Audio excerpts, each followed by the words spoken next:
no better place to start the second half of the IMSA Prototype Challenge season than Watkins Glen. What an iconic racetrack. You look around the Finger Lakes area, the beautiful hills, and then this 3.4 miles worth of the most challenging asphalt you'll find in this part of the country. And what a historic venue it is.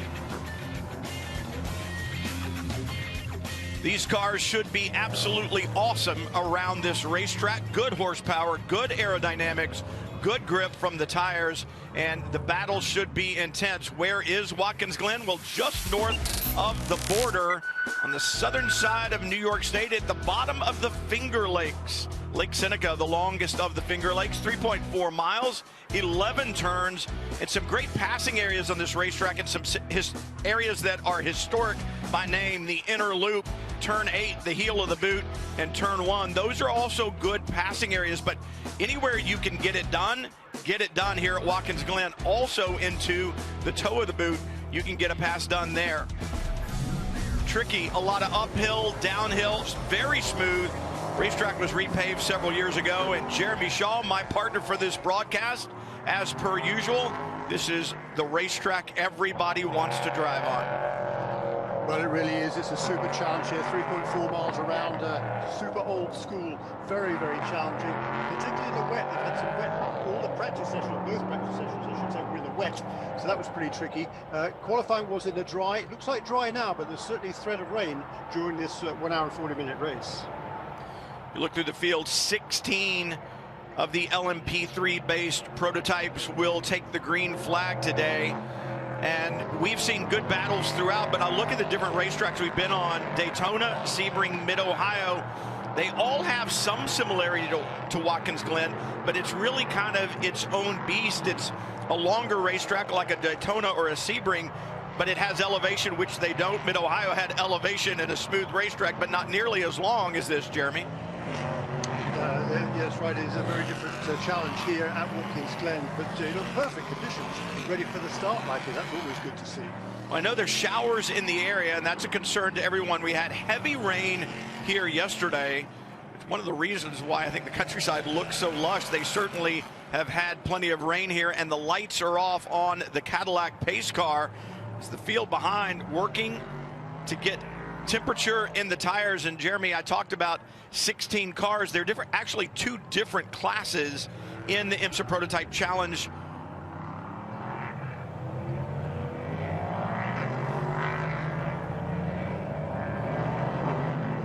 There is the P3-1 class, the P3-2 class, just 3 of the P3-2 entries. Those are last year's model cars. This year's model cars run in the P3-1 class. That's what the majority of the cars are. Take us through the grid, Jeremy. Yeah, so we've got 16 cars for the grid. We've got 7 Duquesne chassis and 9 Ligier. Starting at the back is car number 3. That's Ken Darcy making his debut this weekend for Junior 3 Racing. Alongside him, Steve Scullin in car number 46. That's a Duquesne for CT Motorsports. Row 7 of the grid is Danny Koch in one of the P3-2 cars. That's car number 61 for Conquest Racing. A Norma chassis. Alongside him in the Ligier for Wolver Racing, car number 60 is Bruce Hamilton. Row 6, John Brownson in car number 47. For 47 Motorsports of Duquesne. Alongside him, another Duquesne from Robillard Racing, car number 43, is Joe Robillard.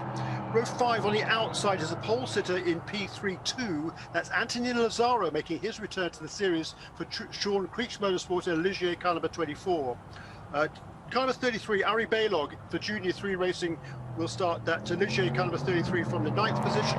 Row 4 making his debut this weekend, Brian Thedas, the long-time racer in the Lamborghini Super Trofeo Series, making his prototype debut in car number 17. That's a new Ligier for O'Gara Motorsport / US Racetronics. Alongside him is Jason Rave in car number 74 for 47 Motorsports Duquesne. It's another Duquesne and a Ligier on the 3rd row of the grid. On the outside, car number 7 is a Ligier for Volt Racing with Archangel. That's Alan Brynjolfsson. Alongside him from Canada, Antoine Comeau, car number 34 for Conquest Racing with JMF Motorsports Duquesne. Row 2, Dan Goldberg in car number 6 and David Grant in car number 40. And on the front row of the grid, Josh Sarche, number 54 for MLT Motorsports. That's a Ligier on the pole position for the 4th time this season. All 4 races. Car number 21 for Mueller Motorsports America in the Duquesne from Germany is Moritz Krantz. Babindum looking for the green flag. He throws it. It's time to go racing at Watkins Glen. IMSA Prototype Challenge, and it is 4 wide to turn 1. You might get through there wheel to wheel, side by side. You won't get through there with 4. And the 40, Grant off to the outside. Another car off to avoid. Grant just got in there, locks the right front. Can't get the car turned. Off the curbing he goes. No harm, no foul with that extra runoff, and he's back on track, but he's losing positions. He is, and he kind of took the Josh Sarchet, who started on the outside of the front row with him there, off into the escape road there at turn 1. So Moritz Kranze has got a good lead heading down the back straight into the inner loop, and from the outside, from the inside of the third row, I think that's kind of the third for Antoine Cameau, moves up to second place, and Joe Robillard goes for a spin at the inner loop. Robillard around, and I don't know that anyone got in contact with him. And he's back underway, but I did see a piece come off the back of one of the prototypes. Robillard, top of the screen, has contact. That's what turns him around, side-by-side contact. Everybody goes around to miss him. And then across the grass, I think it was the second of the 47 Motorsports entries, loses what we call that cheese wedge there at the back on the rear bodywork. And again, some lockup by the 40. There's that piece of bodywork out in the racetrack. We'll have to see if the officials want to go get that. But I wonder, Jeremy, if Grant in that bright yellow 40 hasn't flat spotted that right front tire. And what I mean by that is the tire locks up and it literally just grinds it off to a flat spot. And then the next time you go to the brakes, it'll roll to that flat spot and stay. It's almost like getting one of those thumper shopper carts at the grocery store, I always call it. It's got that flat tire on it. Yeah, that was a pretty bold moment there for David Grant at turn 1. It was a good try down the inside. He's absolutely 4 abreast going down into turn 1. That's always pretty dodgy run. He's got a lot of experience at this racetrack. He does lock up. Looks like the rear brakes locked up just a little bit on that caliber 40. He slid a little bit wide, but was able to get back onto the track and not lose too many positions. He was kind of lucky there, I think. I agree. That's that JD on that first lap. There's the cheese wedge to the outside, driver's left, and you exit the bus stop. I don't think that's going to be a problem for the drivers. Around the outside, and now Grant with a problem. This is a lot bigger problem than he had in turn 1. Trying to go around another car on the outside, headed into the carousel that takes you down to the laces of the boot. Grant just gets a little loose. Car gets up in the gray, and it is gone. He's going to try to go around the 74, looks to the high side, just gets up there, and it snaps, Jeremy. Yeah, that was... yeah, he's got a lot of experience around this racetrack, and very early on in the race, just the second lap, I mean, the tires are barely up to optimal working temperature here, so it's a little bit optimistic, I think, there from David Grant, and he's got that car going again. We're already, I think, under full course caution, so he's going to be able to get that car back to the pit lane, but he's left the rear wing there and various other bits and pieces embedded into that tire wall, so the officials had no choice but to go to yellow here. Looks around the outside and just gets out onto the grey part of the track. There's not a lot of grip there at the best of times, particularly with the rain that we've had over this weekend, and the car just got loose on him and around it went. Well, that's a shame. He and his brother Keith came into the weekend third in the championship, and they've had some great runs this year, and I was actually thinking that this may be the opportunity that they needed to find victory lane here at Watkins Glen. You talk about the experience here at this racetrack, but that is gone. Aggressive move at turn 1, and then a somewhat aggressive move there. But I think the other thing too, Jeremy, this racetrack very, very different today. With all the heavy rain yesterday, any rubber that had been put down from last weekend's 6-hour race that was here in the IMSA WeatherTech Sports Car Championship, that rubber is long gone because of the heavy rain that we had yesterday.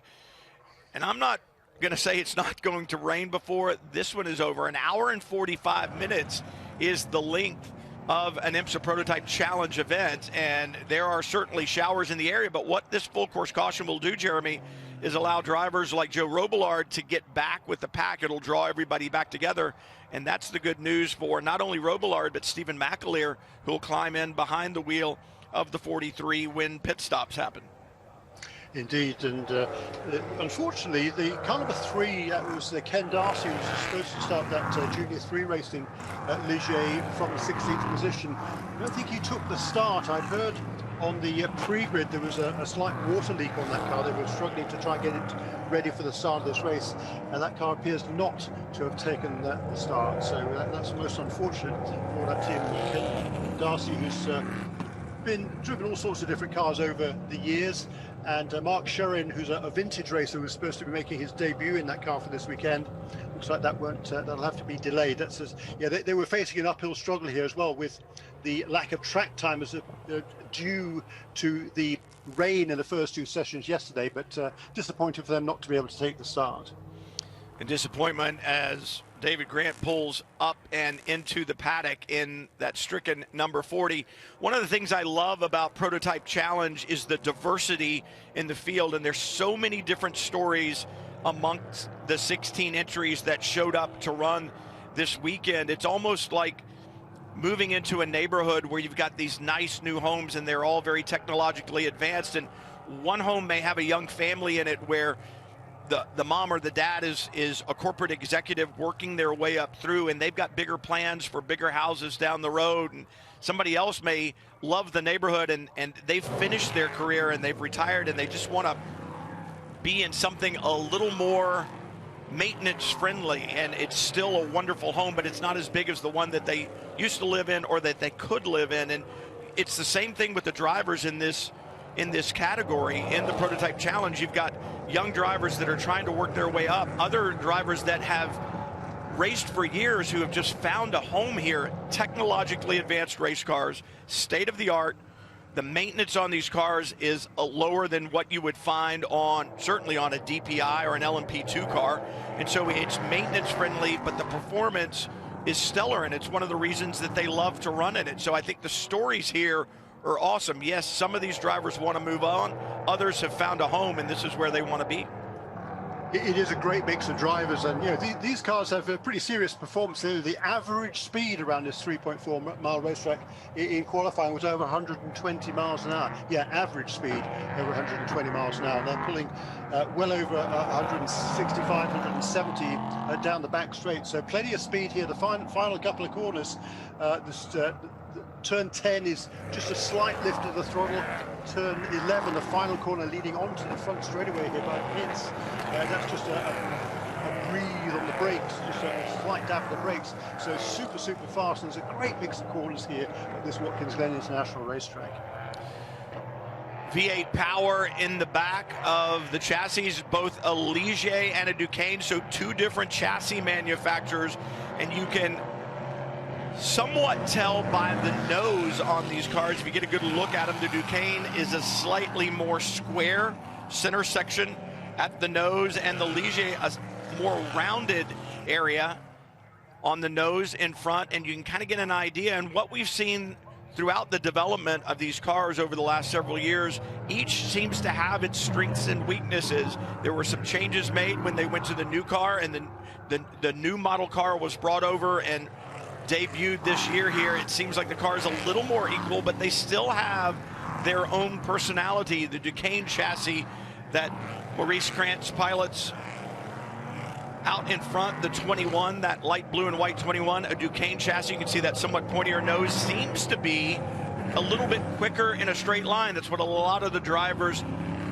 say about it. And then the 34 is also Duqueine. You go back to the 54 of Josh Jarzet, that is a Ligier chassis, a somewhat more rounded nose, and that Ligier chassis is known to come up to speed a little bit quicker than the Duqueine chassis, and perhaps a little more nimble. So you kind of choose your weapon at the beginning of the season, but I think it's great that the teams and the drivers have their choices as to which chassis they want to run. It makes the series, in my mind, better than just a one-make series where everything is the same. You get a little bit of diversity, and you get to choose your weapon. You look at the season, 6-race season, you look at the different tracks, and you say, which one of these chassis is going to give me the advantage overall? Which one of these chassis is going to help me win the championship? Yeah, I completely agree, and of course, a brand new cars for this season. This is a second generation of LMP3 car that was first introduced 7 years ago cars ran in Europe, new from North America. They ran in Europe last season, but introduced for this year here in North America. And you're right, it's sort of kind of horses for courses. Certainly yesterday in the wet, it looked like the chicanes were pretty quick, but in the dry, there didn't seem to be much to choose between them. We've got dry conditions right now, though, and two chicanes in the top two positions, then a Ligier, then a chicane, and then a string of 5 Ligiers behind that. So we're going to get ready to go back to green. We'll see who has the advantage now once we get back to green flag racing. It'll be interesting. Keep an eye on the 54, the car in third, white, orange, and a little bit of purple on it. That's the first of the Ligier chassis, so get an eye out for these guys. Keep an eye on them at the exit of turn 1. See who gets a little better run. That'll be handling, and then see who gets a better jump down the straightaway. Right now, the 54, Josh Charget looking to the inside of the 34. Camo, and he gets by. At least for now, they'll get to turn 2, and you've got to be really brave to go side by side through the S's. Yeah, not really recommended at this stage of the game to go side by side through there, and indeed they do track into single file. So a really nice pass there from Josh Charget, qualified a career best second in this car yesterday. That is the front-running 2 cars are first and second in the championship. Moritz Franz leads the championship. He's won 2 of the 3 races. We'll see some shuffling position a little bit further back. Alan Brynjolfsson trying to make a move there in that bright yellow car. But Josh Charget, he's driving that car, sharing that MLT Motorsports Ligier with Dakota Dickerson later in this race. They finished on the podium in all 3 races, whereas Moritz Franz, he's going solo in this 1 hour 45-minute race. And when pit stops happen, Krantz will have the advantage of knowing what the racetrack is like, but I can tell you that an hour and 45 minutes around this racetrack is very taxing to the driver, so perhaps the 2-driver lineup, the better choice. We'll find out in an hour and 32 minutes and change. As you said, at Alan Brynjolfsson in that bright yellow Volt number 7, moving up, good run with Dan Goldberg there. Goldberg has been very impressive in the IMSA Prototype Challenge category over the last year. But Brynjolfsson, his teammate Trent Hinman, new to prototype racing. They're having to learn the aerodynamic aspects of it. They come from GT, and this is a much more aerodynamic dependent car than a GT car is. Yeah, they have a good amount of downforce, these cars. I mean, they really are fast, and it is a physical racetrack too, particularly if it's super hot. It's not super hot today. It's not as hot as it was earlier in the week, but it's still a very physical to drive. These S's here, the uphill S's and onto the back straight, those corners are really fast, and you get thrown around in these cars. They have a lot of grip. A lot of grip indeed. Brynjolfsson still ahead of the number 6, the blue and red Motel 6 entry, Dan Goldberg, and wow, up on the curbs Brynjolfsson is, and that's something that you do a lot in a GT car, but in a downforce car, we were just talking about having to learn downforce aspects of it. It's not a place you really want to spend a lot of time in a downforce car with this long flat bottom underneath it. It upsets the aerodynamic balance when you get one side more up in the air than the other, and that'll just be lessons that Alan Brynjolfsson and Trent Hinman need to learn. Hinman was saying that he contacted Dane Cameron, who drives for Meyer Shank Racing in the Acura DPI in the IMSA WeatherTech Sports Car Championship. They're friends and have been for a long time.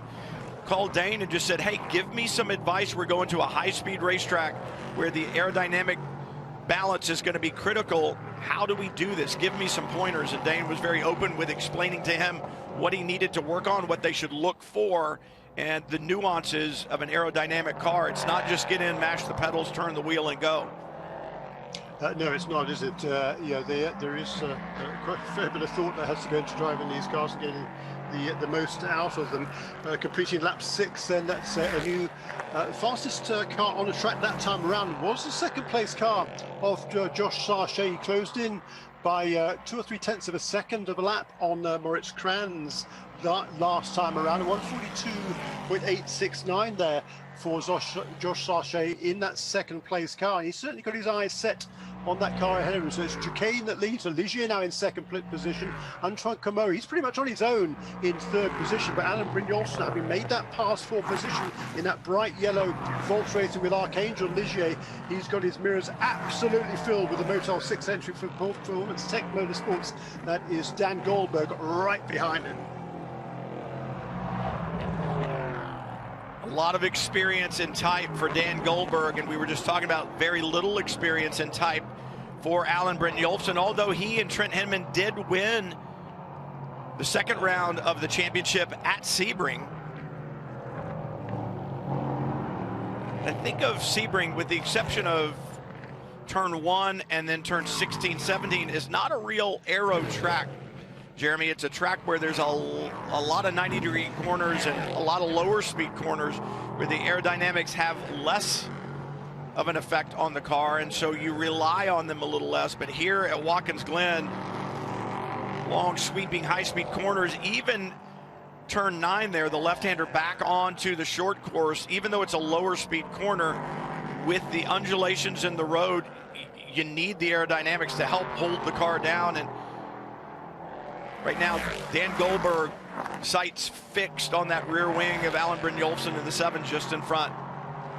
Yeah, super battle developing at the front, and also that battle for fourth and fifth position between Brignolson and Goldberg is continuing a little bit further down the field behind Joe Robillard, John Brownson, and Anthony Lazaro, the veteran driver, making his return to the series in that older spec car. He's running out comfortably in front in the P3-2 category for Sean Creech Motorsports, Anthony Lazaro. And good to see Anthony back at the wheel of a prototype car. He's had a lot of experience in a lot of different cars over the years. Oh, he's driven just about everything, and it's kind of funny to watch. He has so much experience, and you could see him closing in on the car in front of Brownson there into turn 1, but with the older spec car in the P3-2 category, it doesn't have the horsepower, it doesn't have the aerodynamics, so it should not be as quick.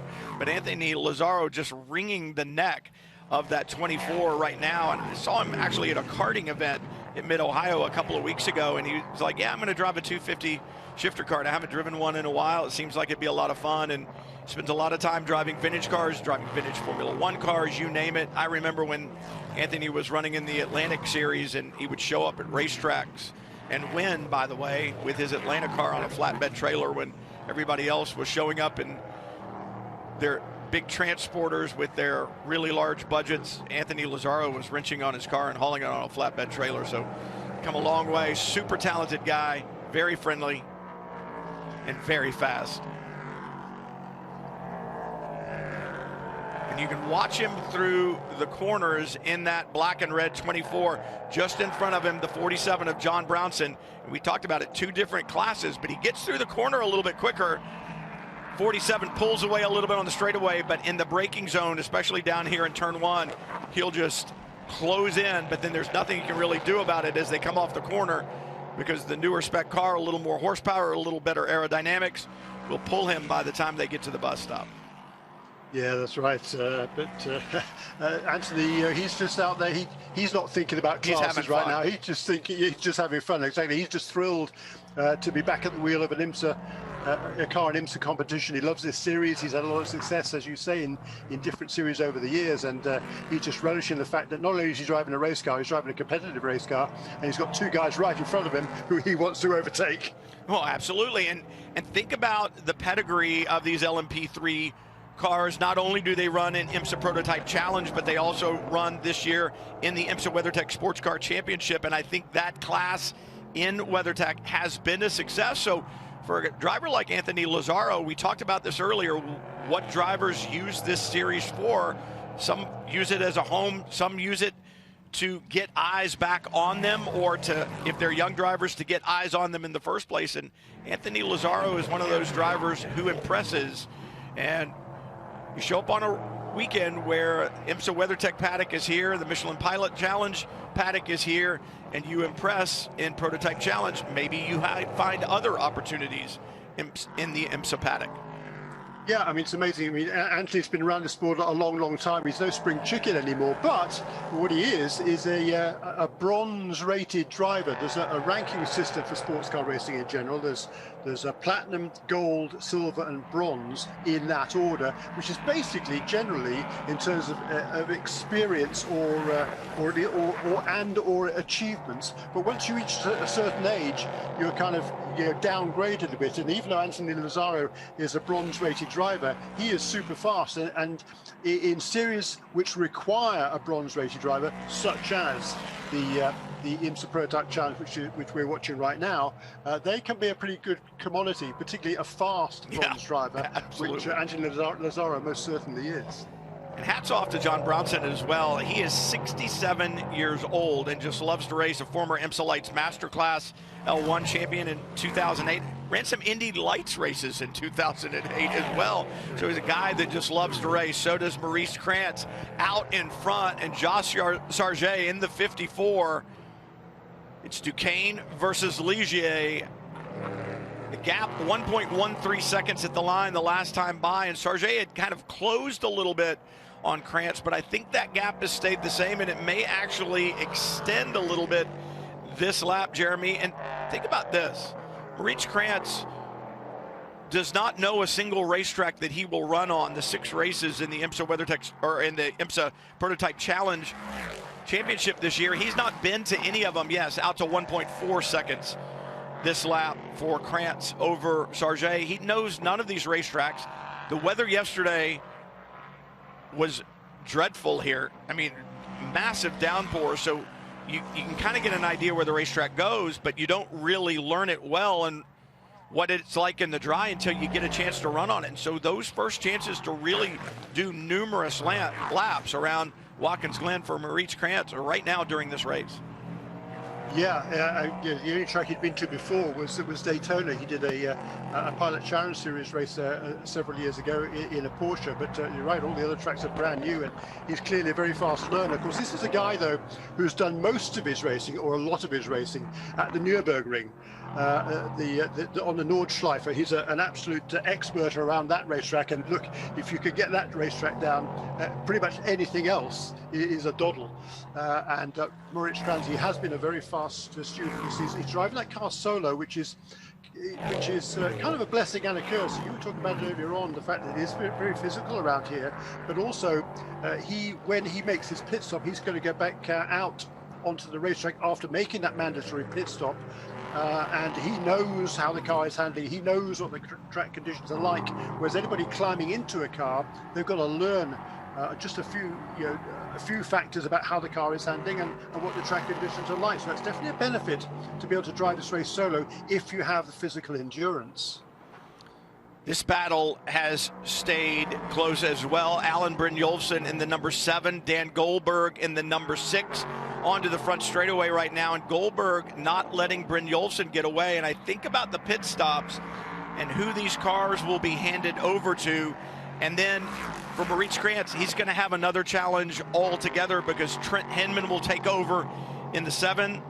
Rasmus Lind, very, very fast, will take over in the number 6 from Dan Goldberg. Goldberg doing a great job right now. But you look at some of these drivers, Dakota Dickerson in the 54. You look at the second drivers and a lot of these cars that are running relatively close right now, and it only takes a full course caution after the pit stop once these drivers are in to bring everybody back together, and you're going to have Maurice Krantz sitting behind the wheel of the 21, pretty exhausted. At least it's a cooler day, but he's going to have very fast, very fresh race car drivers behind him if that were to happen. Yeah, a bunch of young Chargers in there, and Colin Mullen as well, who take over the 3rd place car from Antoine Comeau, another youngster who's looking to make a name for himself in this sport.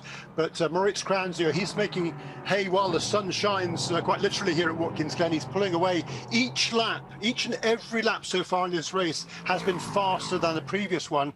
The new lap record last time around, 141.979. He pulled out a half a second alone on that last lap over Josh Sargent. That gap between 1st and 2nd now is up to almost 2 seconds. And there's a laps car as well in there. That's Bruce Hamilton, who's just gone a lap down to the race leaders as Josh Sargent tries to make his way past Bruce and set his sights again on Moritz Kranz. That was the first lap that was not quicker for Moritz Kranz than the rest of the laps in this race. Just completed lap 12, but even then he was able to extend his gap now to 2.4 seconds over Josh Sargent in second place. So Moritz Kranz in that blue and white Mühlner Motorsports America Duquesne doing absolutely excellent job at the moment. It's interesting. That was a big gap, and because Kranz got caught in traffic that time by Sargent did as well towards the end of the lap, but it almost makes me wonder if Sargent didn't make a mistake somewhere, because the gap had been 1.1, then it was 1.4, so a tenth or two at a time, but then this huge difference. Joe Robillard making his way back towards the front. He knows this racetrack, and he'll hand over to Stephen McAleer. McAleer winning last weekend in the 4-hour Michelin Pilot Challenge race here at Watkins Glen International, along with Patrick Gallagher behind the wheel of the number 23 Aston Martin. And so McAleer loves this racetrack, loves racing with Joe Robillard. They are a great pairing together, and Joe Robillard is a guy who just loves his racing, does vintage racing as well, loves airplanes, boats, you name it, and loves coming to Watkins Glen. He'll hand over to Stephen McAleer, and I'm sure McAleer still has the fire lit in him from the victory last weekend. Yeah, that's right. A tremendous performance to win the Pilot Challenge Series race, Michelin Pilot Challenge Series race last weekend in an Aston Martin. So a very different car for Stephen McAleer this weekend. But as you say, he's a super experienced driver, based not far away from Watkins Glen at the Monticello racetrack, Monticello Country Club track, which is not too far away from here. He was originally from Glasgow, England, is Stephen McAleer, but Joe Robillard, he's from New Jersey, and it's he who's driving that number 43 car at the moment, in the 9th position. But he's got Anthony Lazzaro, who you've noticed has got past John Brownson, and Anthony Lazzaro now has his sights set on that car number 43 of Joe Robillard. And Lazzaro 1 second a lap quicker than Robillard last time by. The experience level in motorsports considerably different. And you spoke about driver ratings before, and that is a very sticky subject, but I look at the speed of someone like Anthony Lazzaro and I think, well, I don't think bronze. I'll put it that way, Jeremy. No, that's exactly right. But hey, look, you know, he's earned that. I mean, no, it is what it is. No spring chicken, and because of that fact, he's able to take advantage of that bronze driver rating. Absolutely, absolutely. And now Joe Robillard coming under extreme pressure, and Robillard knows. I mean, he's a heady guy. He knows that Anthony Lazzaro is for a position on the racetrack.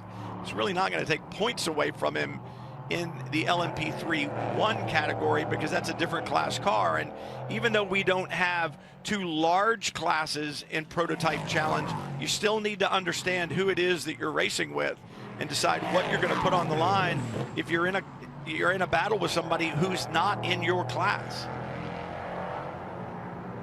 Yeah, pick your battles, so to speak. And but for Anthony Lazzaro, I mean, there's only two cars in the P32 class here. He's significantly quicker than the other entrant in that class, which is the Conquest Racing car number 61, Danny Koch, driving that car at the moment. And for Anthony, you know, he's out there having fun. He'll be sharing this car with Francesco Melandri from Delray Beach in Florida, and he'll just want to give Francesco as big a lead as he possibly can before he hands it over at the around about the halfway point in this race. So you know, he wants to make up positions, and you know, if Joe Robillard's in a P3-1 car and he's in a P3-2, who cares? He certainly doesn't.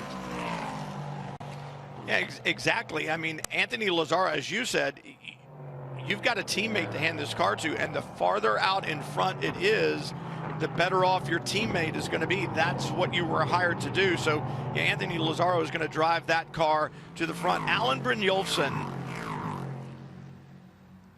cannot shake the six behind him. He's going to every time he checks into a hotel for the next couple of weeks, he's going to think it's a Motel 6, because that's the sign he keeps seeing in the rearview mirrors. He cannot shake Dan Goldberg.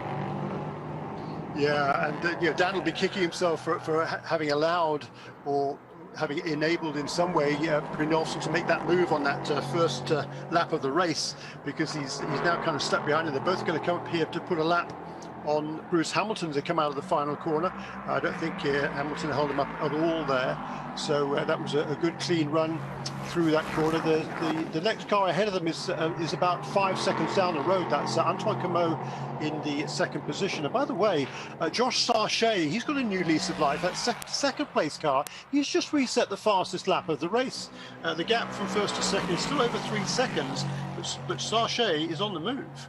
He is, and I was thinking that perhaps Dan Goldberg in that blue and red number 6 was kind of sitting back a little bit to get a run on Brynjolfsson, hoping that Brynjolfsson would be hung up by Bruce Hamilton in the 60 up through the S's. He was not. I think he lost a little time, and there's a problem from Goldberg. Whoops. I was going to say, I think he lost a little time at the exit of 1. I don't know if handling just going away on that car. It certainly did there at the exit of the bus stop, but he dropped back a little bit coming off of turn 1 and perhaps pressing a little too hard. Here it is. Yeah, he's just really pushing. Yeah, he was just trying to carry a little bit too much speed through the middle part of the inner loop there, that sort of kind of bus stop chicane there, and as a result of that, we're just carrying too much speed into the kind of the second of the left-handers before the final right that took him back out toward turn 5, and got himself on the grass, and then there's not much grip on the grass here with the rain that they've had here over the past week. So around that car goes, no harm, no foul. I think he's able to continue without any damage as we go back to our race leader, heads through turn 1 again to complete his to start his 17th lap. And once again, Josh Sarchet in that second place car for MLT Motorsports, the Ligier, he's reset the fastest lap race, a full half a second quicker on that lap, 141.3 for Josh Sarchet. So he really has got to grips with this MLT Motorsports Ligier car number 54. Well, it was interesting. He was right there with Krantz in the beginning for the first handful of laps, then drop back a little bit, and we talked about Krantz perhaps just learning the racetrack as he ran, extended the gap out, and now, as you said, Sarchet has found the handle on the 54, and the lap times that he's laying down are impressive moving forward. And I saw a kind of a rare misstep. I won't call it a mistake by Maurice Krantz, but dropped a wheel coming through the carousel after the exit of the bus stop, driver's left, last time by. He is really pushing, so it's not like Krantz is on cruise control. Indeed, that's exactly right. His last lap was a 42.0 for our race leader. His fastest lap of the race was a 41.9. So it was within a tenth of a second of his fastest lap of the race, and still Josh Sarchet closed up on him. So we're going to have to see now, as we're 32 minutes into this race. I would expect these cars to go the better part of an hour, probably 55 minutes before they make a pit stop. For Maurice Krantz, he can kind of make it any time. The limiting factor, of course, is you want to make sure you don't need to make 2 stops during this race. These cars can run an hour, a little bit less than an hour, particular track here, such as at Watkins Glen, where it is such high speed, a lot of full throttle, and therefore the fuel consumption is relatively high. They can run the better part of an hour, so that leaves you kind of a few minutes of a window in order to make your stop, in order just to make complete this race on 1 pit stop. But Josh Sarchet, his teammate Dakota Dickerson has a lot more experience in these cars than he does, and I'm sure he's going to want to hand that car to Dakota as soon as he possibly can. But Josh at the moment is just doing an excellent job in that second position in that kind of a 54. He's from Scottsdale, Arizona, is Josh Sarchet. Did a little bit of F4 racing last year and showed fairly well, actually. He's 32 years of age. So he's not a youngster like Dakota is. His teammate's 24 from San Diego, and one of the kind of brightest prospects in North American racing. But he's certainly doing a super job in that second position, as is Antoine Comeau in third position for Conquest Racing, that JMF Motorsports Duquesne chassis. Yeah, when you're talking about 35-year-olds not being spring chickens, it's really kind of weighing on me personally as I sit here, Jeremy, and I pulled out my driver's license and checked my birth date. So not sure where that puts me. But hey, when I had the well, I had another one a couple of days ago, so trust me, I'm way ahead of you in any case. So I had the ages of some of these drivers in this car, and it doesn't get to me, and I kind of shake my head a little bit as Camo having a good run, 35-year-old Canadian. He spent some time in open wheel racing, and we've talked about this amongst the broadcasters. I know you and I have spoken about it as well. I think sports car racing is alive and well in North America right now, really kind of all over the world.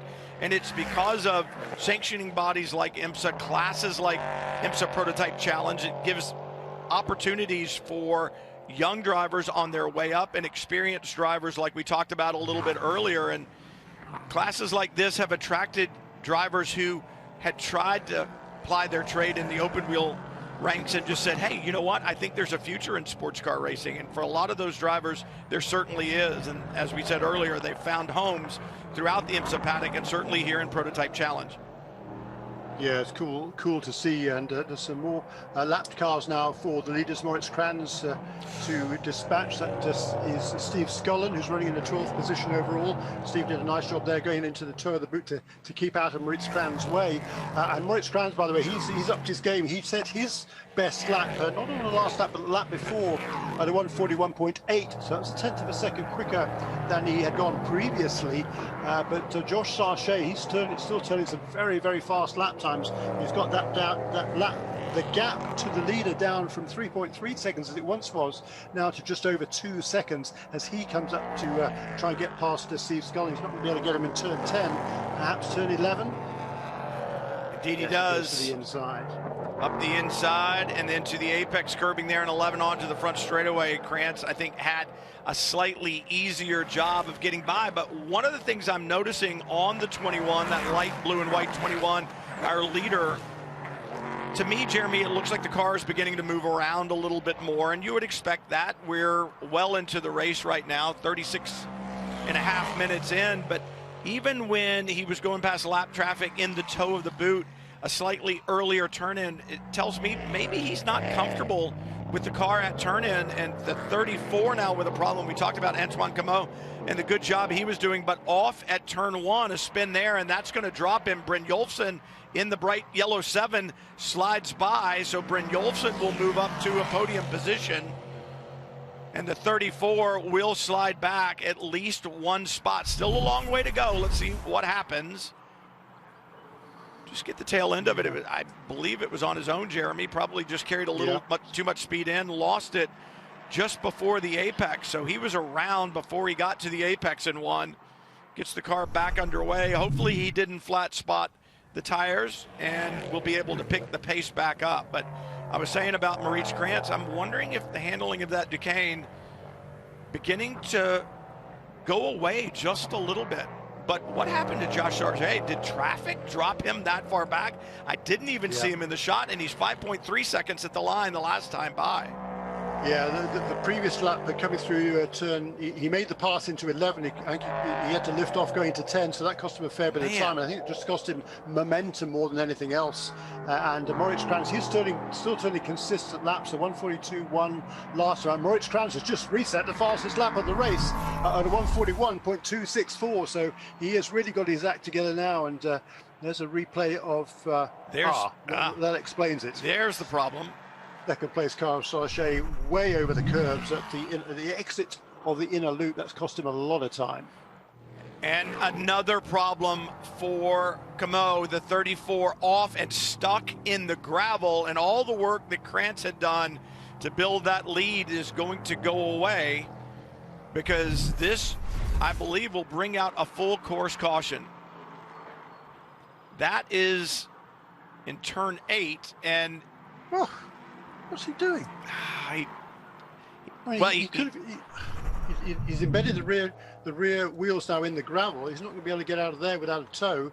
It looked like he should have been easily able to stop that car. I guess he wasn't able to find the brake pedal going backwards and allowed the car to drift back into the gravel. That's most unfortunate for that team. Well, and that's think about this too, Jeremy. He's not that experienced in these cars. So when I watch him rolling backwards, is he looking down for switches in the car? Is he trying to get something sorted out so he can? No.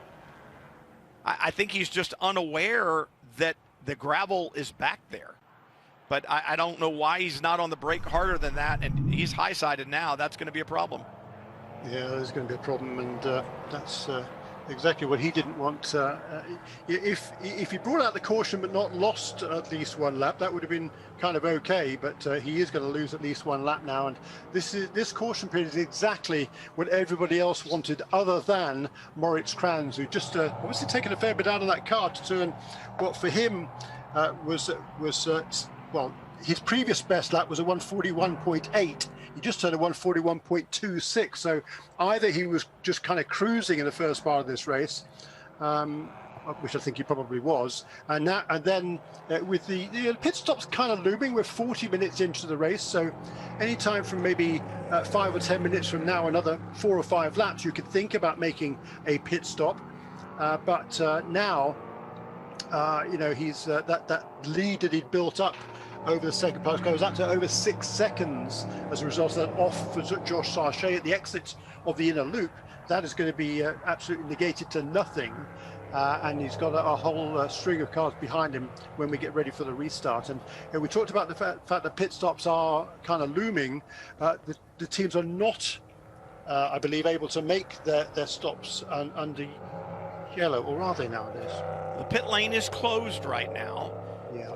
So Camo will get back underway, and they're going to have to get the field together. It's still not together yet. As I look down the back straightaway, cars still streaming up in the order, so they're going to have to get the field together. We still have cars on the front straightaway, not even to turn one yet, so it's going to take a while to get them sorted, get them caught up, and that's time that's ticking down. I could see everybody coming to pit lane at the same time. They'll all have to be there for 100 seconds. That's the minimum pit stop time from the pit end line to the pit exit line. It's not how long the car has to sit still. But if they all come together, not only did Moritz Kranz's lead go away with this full course caution, the other teams are going to have a chance to get their drivers in, their fresh drivers in, and attack from the get-go with a full tank of fuel and 55 minutes or so left in the race. Yeah, it's going to get interesting now. And this is not what Moritz Kranz wanted. Well, absolutely right. He's the guy. He's the one guy who really did not need this caution, particularly having just set the fastest lap to extend his lead. He was looking good. He was going to have the advantage of making his pit stop and resuming, knowing everything that he needs to know in terms of finding speed, but now that tire advantage has been taken away. So exactly what he didn't want. So the simple math would be 105 minutes is the length of this race, 1 hour, 45 minutes.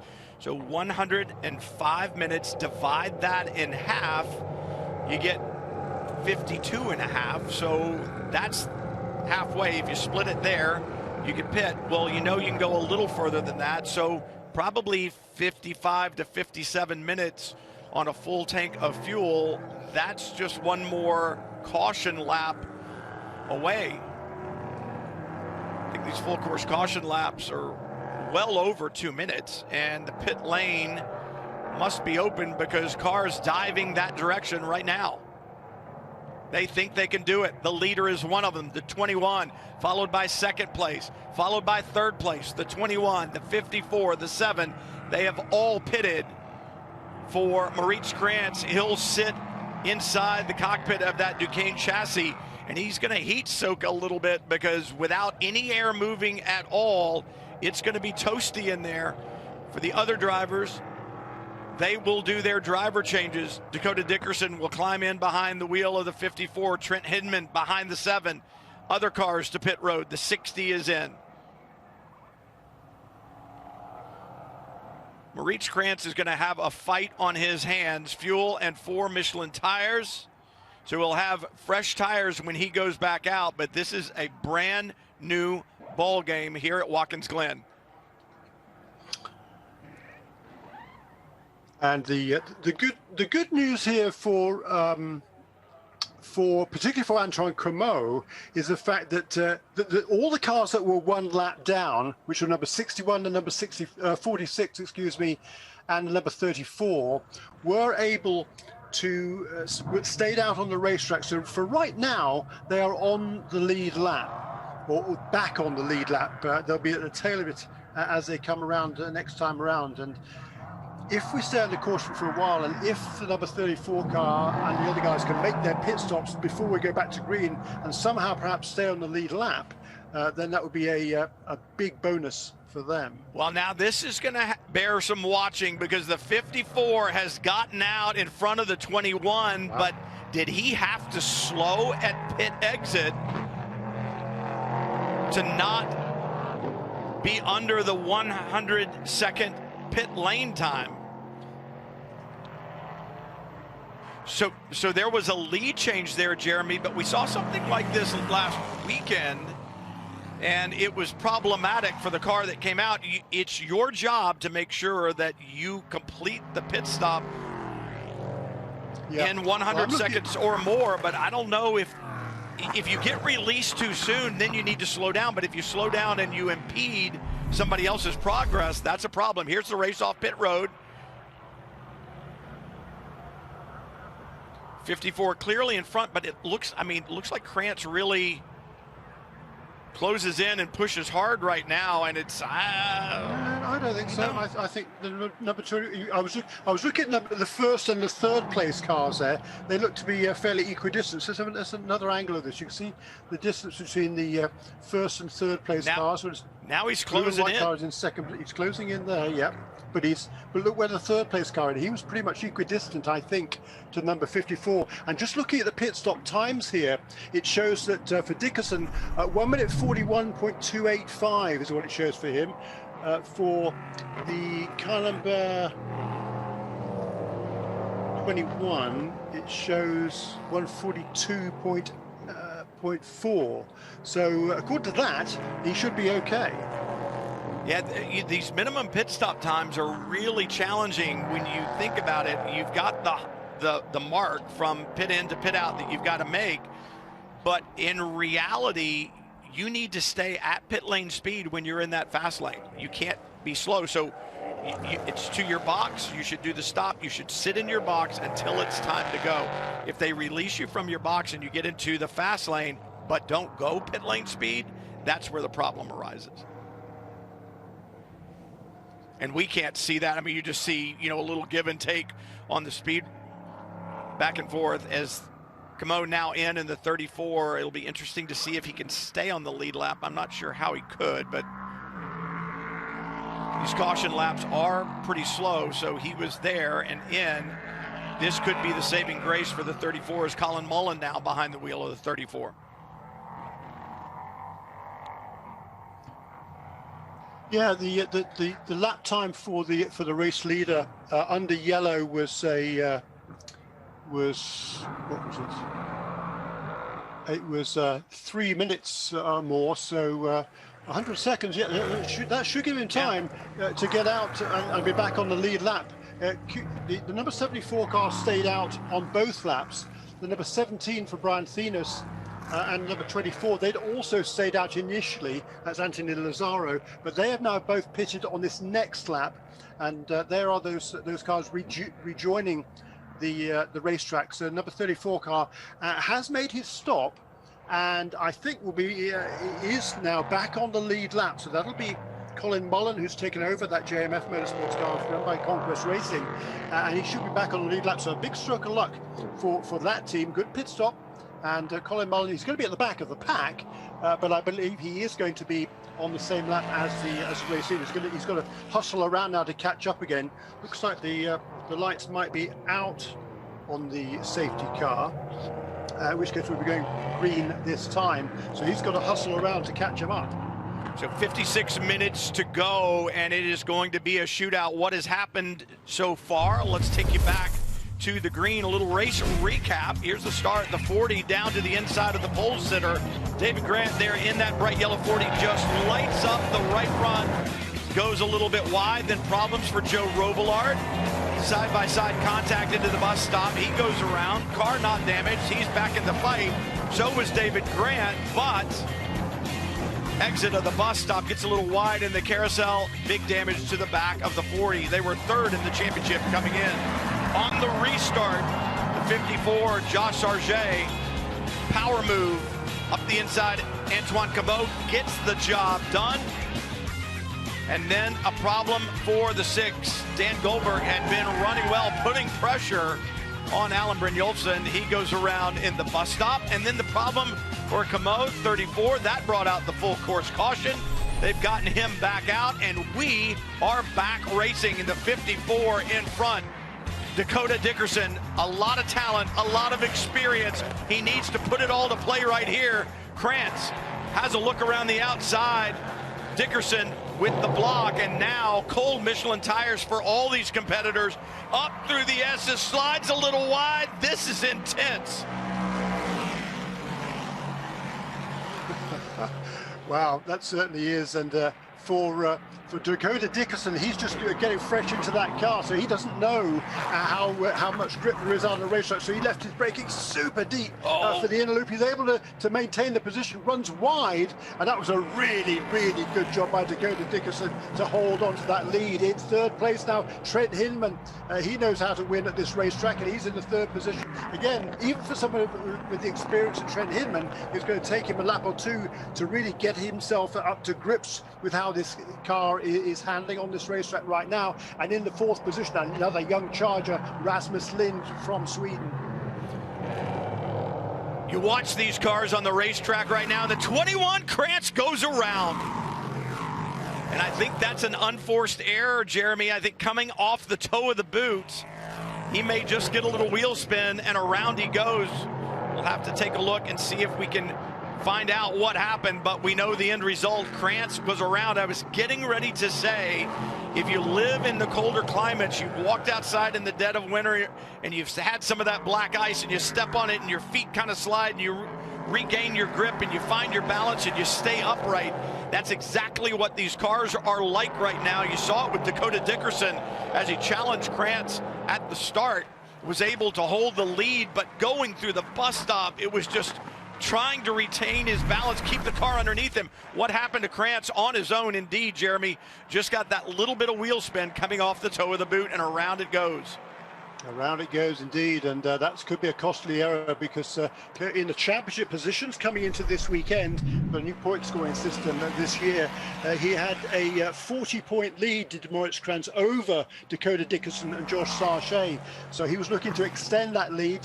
He was behind him. The difference between first and second position is 30 points, but beyond that, of course, it's much more. So that spin will drop the number 21 car to quite a few positions back. He was able to rejoin actually in sixth position. He was lucky. Well, and here's the problem. I mean, he was lucky that he didn't get hit by another car behind, but here's the problem.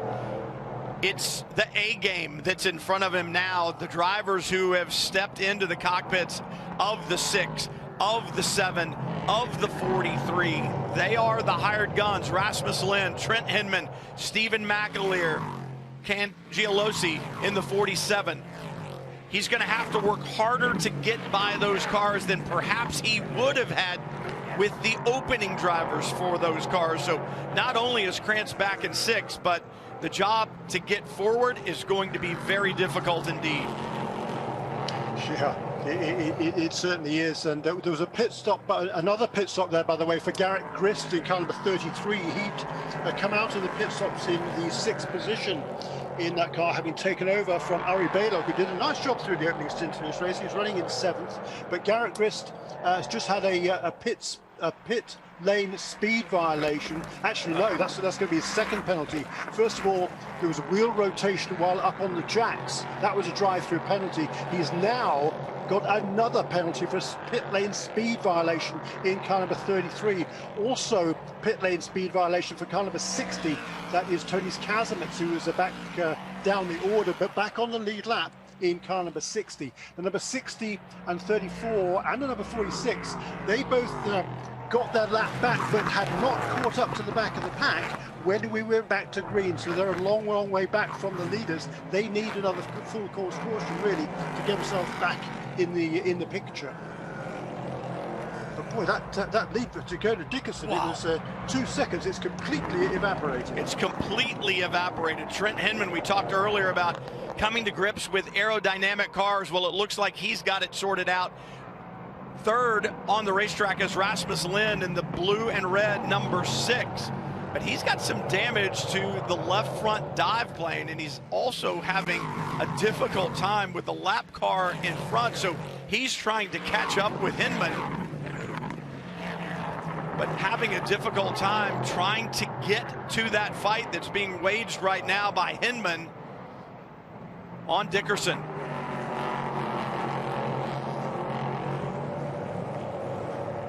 Looking in the top of the shot, the 43, Stephen McAleer holding on as well. Scott Huffaker in the 46, the green and white that's in front of the 6, and Dickerson still looks like he's trying to find some temperature in those Michelin tires. The 46 right behind Hinman is not for position. That car is 1 lap down, but Scott Huffaker, a great job. He finished second in the LMP2 car with Ben Keating and Mikkel Jensen in last weekend, sailing 6 hours of the Glen. So a very, very fast race car driver. And you know, this is that difficult position, Jeremy, where you're fast. You're just as fast as the guys you're racing with, but you're a lap down. If the car directly in front were the leader, you could say, I see you trying to get your lap back. I get it. But how far down the order do you go as a lap car before you need to just say, I need to make sure I stay out of the fight here for the lead, for the win in this class? Yeah, so I was mistaken. I thought those cars, number 46, 34, 61, 60, had regained the lead lap during that pit stop sequence. Clearly they didn't. Not sure why. So they are still a lap down. So it's going to have yeah, he's got a lot of work to do, and there's another couple of cars battling behind him, 74 and 34, Colin Mullen. They are also shown as 1 lap down. They're going to be all in amongst this kind of lead pack of cars, and Dakota Dickerson, he's kind of settled himself down. He must have made a mistake on that second lap back to green, in much the same way as Moritz Kranz did the lap before. And now then Dakota Dickerson's going to try and hold on to that lead against somebody with experience of Trent Hinman, as Moritz Kranz is running in the 5th position at the moment. So he's already made up 1 position. He's managed to get past Dario Cangialosi in the car number 47. Quite a scrap going on. It's the battle for 3rd. Right now, the red and blue number 6 has it, and Moritz Kranz moves up and takes over the 4th position from Stephen McAleer. So that trio, the 6, the 21, the 43, up through the climbing S's, just had a position change. Kranz in the 21 up to 4th, McAleer back to 5th, as Dakota Dickerson has stayed out in front. And for Trent Hinman, the car right behind, that bright yellow number 7, the car right behind the green and white 46, not for position. That's Scott Huffaker. We were talking about how fast and experienced he is. And for him right now, he's just kind of a gnat that's buzzing around Trent Hinman. Hinman knows that he's not going to get bitten. It's not going to be a problem. It's not for a position, but still it's distracting, and he's trying to focus on hunting down Dakota Dickerson.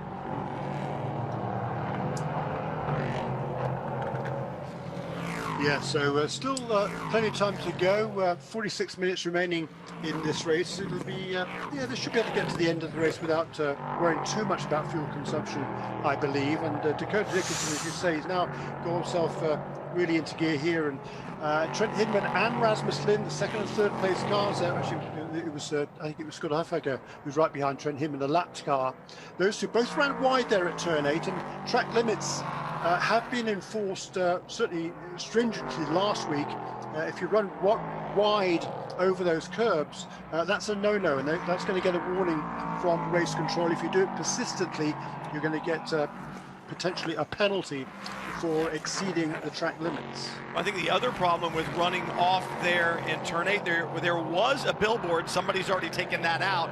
In the runoff area to the outside, Hinman ran over that, and that's debris, and it can damage the car. Take a look. There's the signboard that's down. Trent Hinman well out and runs over the corner of that. That material can be quite sharp. You've got to be concerned about taking care of your tires. You don't want to be out there, as you said, because the officials will call you on it, but you got to worry. Wow. Krantz in the 21, a big slide, and he's gotten past Lind. He's up to third, and wow, that was impressive. I didn't think he was going to control the car through the bus stop there, Jeremy, but somehow, some way, we talked about walking on ice earlier. It's looked like what he was on ice. Big slide to the outside. Car just hooked up, and he held on to it. I mean, the ease with which he's able to make these passes, or relative ease, I mean, it certainly wasn't easy, but to make a pass on someone like Rasmus Lind, and before that on Stephen McAleer, that's pretty impressive, because it's not easy to overtake on this racetrack. So that number 21 car just has huge speed, and Moritz Krantz is making absolutely full use of it, as of course he has all season long. He's been on pole for all 4 races. He's won 3 of them, and he's looking good now, back up into the 3rd position, and judging by the ease which he was able to get those 2, the 2 leaders, Dakota Dickerson and Trent Hinman, they better watch their mirrors, because Moritz Krantz is going to be coming. Round 4 of the 2021 IMSA Prototype Challenge Championship at Watkins Glen this weekend. And we have seen battles, we've seen drama, and I think we're going to see more of it. Dakota Dickerson out in front after a problem for pole sitter Moritz Krantz. After a full course caution, Krantz has fallen back, but now is moving his way back forward. The blue and white 21 into the bus stop. This is where he got past the 6 of Rasmus Lind just last time by with a wicked slide job, held onto the car and has gotten through. But I say more drama because the last time the leaders came through turn 11 onto the front straightaway, Jeremy, saw raindrops on the lens of the camera. This racetrack is unique in that it's very long, and it is not at all uncommon. In fact, it happened yesterday. There was a deluge from the start-finish line to turn 2, just kind of angled across the racetrack. From the start-finish line to turn 2, it was pouring down rain, and the rest of the racetrack was relatively dry. So you can get, like I said, as stretched as this racetrack is, you can get that rain on different ends of the racetrack while the other end is still dry. And that is a rude awakening as a driver. When you come in to that corner, you can kind of see that it might be some damp in front of you. You see the raindrops on the lens of the camera there. Not enough to really affect the grip right now, but if there's a little bit coming down, there could be more following it. You never know what you're going to get with the weather in the summertime. In the Finger Lakes area, the weather systems come through. They feed off the lakes. They bring moisture with them from the Great Lakes as well, or even up from the southwest, and you'll get these heavy thunderstorms, heavy rain. I don't think that's why the windshield wiper is on the 7. I think perhaps Trent Hinman has hit a button that he doesn't know how to turn off. Remember, he and Alan Brynjolfsson, very new to prototype racing. There are some of those thunderclouds, and you'll just get these little showers from time to time. Krantz on a charge right now, 1:43.2 the last time by the line.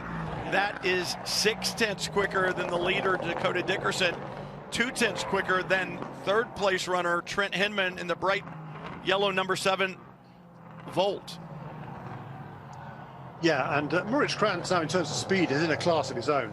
It's just incredible to me how quickly he's managed to pull away from someone like Rasmus Lind, who is a young star potentially in this sport. 19 years of age, only from Gothenburg in Sweden.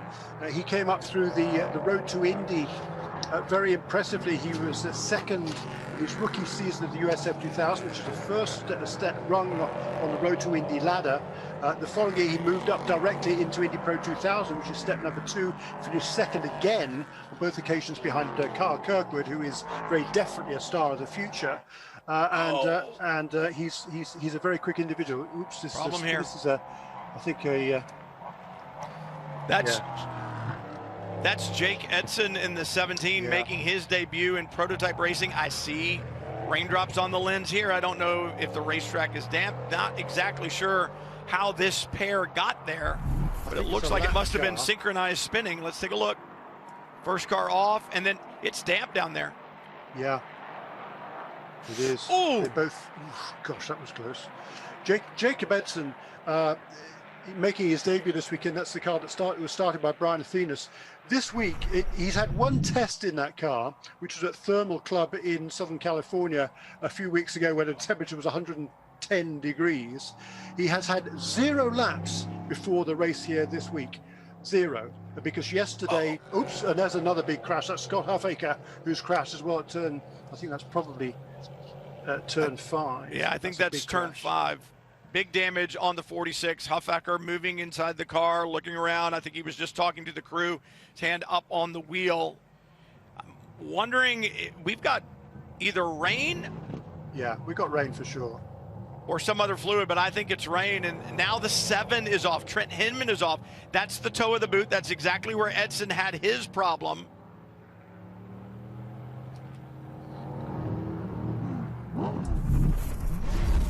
So these guys trying to get out, and in comes Trent Hinman, and he almost collects. I'm telling you, for Jake Edson in the 17, it was a near miss while he was sitting there before, and then Hinman almost got a part of him as well. And I think Trent really needs to back out of there. It's somewhat downhill. You don't want to do that, but you've been there, have you? Not in a race car. So these guys are trying to leave. And remember the close call Edson had when he spun, almost hit by the 60, and they're trying to get rolling again. They're rolling downhill, so that's advantageous to them. And then in comes Hinman. Yeah, just missed Jacob Edson there, man. That was close. If Trent can get the car turned around, it can back it down a little bit, he'll be in a better position, and then he can go forward. There he goes. Yeah. Must be listening to our broadcast. That wet grass down there, and yeah, as you say, take advantage of it, and you can see the raindrops there. It's certainly raining. I mean, people like Trent Hinman don't make mistakes like that. There's sunshine on several parts of the racetrack, but it is raining pretty heavily down there at the toe of the boot, and we see this regularly. This is kind of, it has its own little weather system here. Watkins Glen International is not unlike, at least in terms of weather, Spa-Francorchamps in Belgium, in the Ardennes region there, which is a very hilly region, as is here the Finger Lakes in upstate New York, as Scott Huffaker, I think, was that Scott Huffaker out of that car? Yeah. I think it was. And you have their own sort of mini weather systems here. And it's called out several drivers. I mean, you're absolutely brave. You're on slick tires. The tires are hot. But when you get as much rain as there was there coming down, there's very, very little you can do, and just really unfortunate. There's still, most of the track is still bathed in sunshine, but not at turn 7. Is that not crazy? I'll tell you the other crazy thing. I wonder if Trent Hinman had a cut down tire going in there, or if the tire got cut down, because to me the right rear there, the right rear is down. When he pulled away, I couldn't see it sitting in the grass. He may have clipped, it may have been this close, he may have clipped the dive plane of Jacob Edson when he went off. The front of Jacob Edson's car may have been that close to the right rear of Trent Hinman when he went off there in the toe of the boot. And Trent wouldn't have known it when he got back on track. Everything seemed to be fine, but I saw it in a shot when it went by, and I thought, that doesn't look like it's fully inflated, and lo and behold, it's not. And he didn't realize it until way late. No, but you know, he went off there. He kind of understood off the road. That's a right rear tire that's gone down, and unfortunately, so he hasn't come into the pits the end of that lap. No, I don't think he knew. I don't think the puncture would have caused him to go off. If it was a rear puncture, the car would have most likely swapped ends, which it clearly didn't do when he slid off the road in turn 7. I think it was just down to the rain. You can see how slippery it is here. Look at that. It was bone dry in turn 1. Yeah. So when he went off in the toe of the boot, we talked about what a close call it was for Jacob Edson that was sitting there. I believe he may get the dive plane. So you see the 17, the right front dive plane just below the headlight. Those dive planes that help add downforce, when they pull away, Hinman comes in, and I think this may be where the tire gets cut down. I think maybe just like a knife. You don't even see the car move or anything else, but that would have been the only place that I could see contact happening. And then half a lap after that, as he was trying to get back to the group, the tire let go. That's how close it was to being much bigger. Yeah. Right. I told you drama, Jeremy. I told you anything could happen at Watkins Glen, and we saw those telltale drops on the camera lenses and knew that rain was in the area. And interesting, even there at the heel of the boot, looking back up at Trent Hinman coming towards the camera, you could see the steam on the racetrack as it's beginning to dry. The track surface very warm. The rain fell on it. The rain's moved on. Now it's evaporating, and that's just how quickly things can change here at Watkins Glen. And it completely caught Scott Huffaker out. We were talking about that, about how you can kind of look ahead and tell something may be different. And Scott got in there, I believe, came at speed off of the bus stop where it was more than likely dry, and then just got to that damp racetrack right there as he turned in for the carousel, and all of a sudden it wasn't dry anymore. Yeah, decidedly not. I mean, super wet down there. Just really unfortunate, and there's absolutely nothing you can do. Most of the teams have spotters here at the racetrack, but generally speaking, the spotters will be either at turn 1 or in the main grandstand across the pits from where they can see turn 1.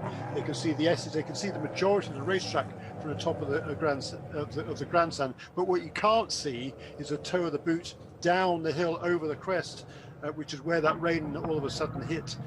So there's really nothing you can do. And for Jacob Edson and the lap car of Scott Huffaker, coincidentally 2 Team USA scholarship winners, two youngsters to come up through a program that helps young American drivers. They both went off there. They were the first 2 to get down to that corner once the rain had started. Just so unfortunate. The other thing is unfortunate, we talked about this earlier from Reese Krantz. It was unfortunate that the yellow came when it did for the 34 of Camo when he spun there in turn 8. Well, now this yellow is exactly what Dakota Dickerson didn't want to see. It gives and it takes away the full course caution for Krantz. It put the competitors there in a place to pounce and get by him on the pit stop, because it was pit stop time, as we talked about. And then Krantz with the spin dropped well back. Well, on his march to the front, this full course caution is going to help, because it brings him up to the front and right there on the rear wing of Dakota Dickerson.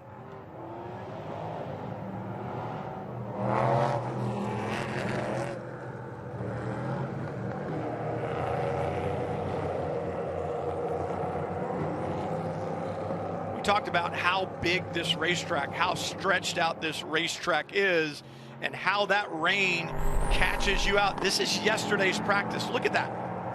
That's the middle of pit lane. It's completely dry in turn 11. And there's just a wall of water that greets you down the front straightaway. Man. And from a driver's perspective, you come off the corner and you look up there and you go, is that fog? What is that? Now, in that situation, I'm sure the crews standing on pit lane were on the radio saying, hey guys, it's raining in turn 1. But as you talked about, Jeremy, if you don't have a spotter at the far end of the racetrack, then your driver is literally blind to the weather conditions that await you down there. And that's exactly what caught everybody out just now. Yeah, that was a wild shot from yesterday. Isn't it crazy? That was a proper downpour, just instant. It wasn't quite like that in turn 7, but the same effect. I mean, there was so much rain down there at turn 7. Didn't really look like it initially from the cameras, but clearly there was. That's about the worst place you can hit it, because at least yesterday in that practice session, it was apparent. You could see. You might have wondered what the heck is that. But as you say, somebody would be on the radio saying it's raining heavily. Oh, okay, that's what it is. It looks just bizarre. And they would have been able to slow down, hopefully, before they got down to turn 1. Well, it's downhill all the way down there. That wouldn't have been easy. But for those guys who just hit that rain squall in turn 7, nothing you can do at all about it. Let me just add a note here. Trent Hinman was able to get that car, lift that car all the way around to the pits. He's taken on some fresh tyres, and he's still on the lead lap, Trent Hinman, in car number 7. He's in the 8th position overall, but still on the lead lap. So he's going to be able to potentially move his way forward. But for Dakota Dickerson, he's got Moritz Kranz on his tail. As they stand right now, if Dakota Dickerson wins the race, Kranz finishes 2nd, then the 40-point deficit that Dickerson and Sarche currently have will be reduced to just 10 points if the positions stay the same. But Moritz Kranz has every intention of making sure the positions do not stay as they are, and clearly he has the fastest car on the racetrack. And we saw yesterday in practice the 2 wet sessions that the Duquesnes look particularly good in the wet compared to the Ligiers. In the dry, the Ligier looks pretty good, and particularly I think at the far end of the racetrack, the southern end of the racetrack, which is where turn 7 is, and that's still pretty slick down there. It's still quite damp at that particular corner. When we just watched the field from the end of the back straightaway down to the laces of the boot, the pavement looked like it does in turn 8, the heel of the boot. It's light gray, it's dry, it looks like a beautiful sunny day in Watkins Glen, but when you look at the toe of the boot, you actually still see a sheen of water on the racetrack. It hasn't fully evaporated there. Looking at the cars coming back around to the front straightaway, same thing. It looks like it's a beautiful sunny day in Watkins Glen, and rain would not be an issue at all, but it certainly was, and it has definitely eliminated the 46 with the heavy impact there at the exit of the bus stop, and it affected other cars as well. As you mentioned, Trent Hinman able to stay on the lead lap, and I think the valuable point to that was, I know he got a new right rear. Did they take time to put more tires on the car, or just the right rear that was down? Yeah, good question. And just saw from that shot there's some part of this racetrack, it's still raining, but it certainly doesn't appear to be raining in the pit lane or turn 1. So that's just going to make it super treacherous at the moment. We're going to go green this time, but I'm curious to know why we haven't gone green up until now, because I would have thought the track was clear, albeit very treacherous in turn 7. But I'm sure the race directors just wanted to make sure the drivers are fully aware of what the track conditions are, which is different at both ends of it. But I believe we are going to go green this time by, and we'll have just less than half an hour remaining, 27 minutes remaining at the moment. So we'll be down in the 26-minute range when they come across the line. Lights out on the Cadillac safety car. Dakota Dickerson is going to need to put the drive of his life in, and I look at the racetrack at the exit of the bus stop where Huffaker had his problem. It is still damp. There's still spray off of the tires from the exit of the bus stop just around the carousel. Once the cars start down to the laces of the boot, it's dry. Once they head down the hill, it's now bone dry through the laces of the boot, and then they'll get to the toe of the boot, and we'll see the same thing. There's another damp area. As a race car driver right now in one of these cars, you've got to be taking mental stock of what you see. You need to remember it. The pavement darker again at the heel, at the toe of the boot. Damp. You can see water on the outside of the racetrack, a little spray off the Michelin tires. Again, make that mental note. What am I going to have to deal with when I get there? I'll heat up the tires as I come through the laces. Then I'm going to have to tiptoe out of the toe of the boot, into the heel of the boot, or turn 8, dry as a bone. Nice gray pavement, good temperature, good grip. So for the drivers right now, it's about to get really intense. Championship implications, as you mentioned, if Dakota Dickerson can stay in front of Maurice Krantz, he will close down in the championship. With the problem for David Grant in the 40, Alan Brynjolfsson, Trent Hinman, if they have a good run, will leapfrog them and they could take over 3rd in the championship. This is big. Safety car in.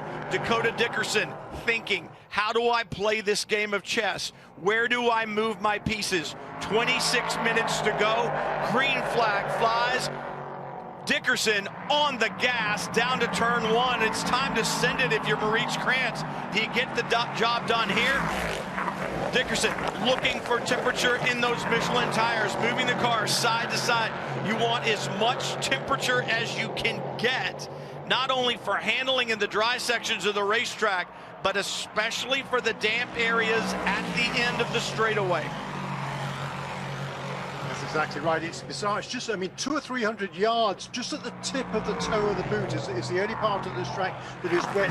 Krantz has got a good run here on Dickerson, but again, Dickerson carries a lot of speed into the inner loop. They're able to maintain that advantage over Krantz in second place. Rasmus Lind in 3rd. Behind him is Stephen McAleer, and then Dario Cangialosi. What a good job he is doing at wheel number 47 Motorsports Duquesne. This is the best run that team has had this season. Generally, there's been some difficulties during the races for that car, but now the youngster Dario Cangialosi is in with a proper shout here. He's 21 years of age from Chester, New Jersey. He's a former winner of the FRP Formula 1600 Championships. He's a very, very talented young driver, and he's got his sights set on better than 5th position. Man, that was intense, absolutely intense. From the exit of the bus stop through the carousel, wet, dry through the laces of the boot, wet again in the toe, and for Dickerson, Krantz, Lynn, McAleer, Cangialosi, they all navigated those waters literally the way they needed to. A definitive move of the hands, the turn in there, almost flat in turn 10, a little brush of the brakes for 11, back onto the front straightaway. Dickerson across the line. What's he have in hand? 1 second with 24 minutes to go. 1 second over the fastest car on the racetrack to this point in time, Maurice Krantz in the 21. Great restart by both of these two, and Rasmus Lind just left behind at 3.6 seconds he was behind at the end of that first lap under green. That's an astonishing advantage these first two have managed to pull out. One's in a Ligier chassis, that's Dakota Dickerson. The other, Maurice Krantz in a Duquesne. Rasmus Lind also in a Ligier, and clinging on to that 3rd position ahead of Stephen McAleer and Dario Cangialosi. And behind them too, having served that drive-through penalty, that full course caution was excellent news for Garrett Grist in car number 33, who's back in the fray there in that 6th position. Back on dry pavement after they exited the bus stop. That damp area now down to the toe. This is where it's been damp.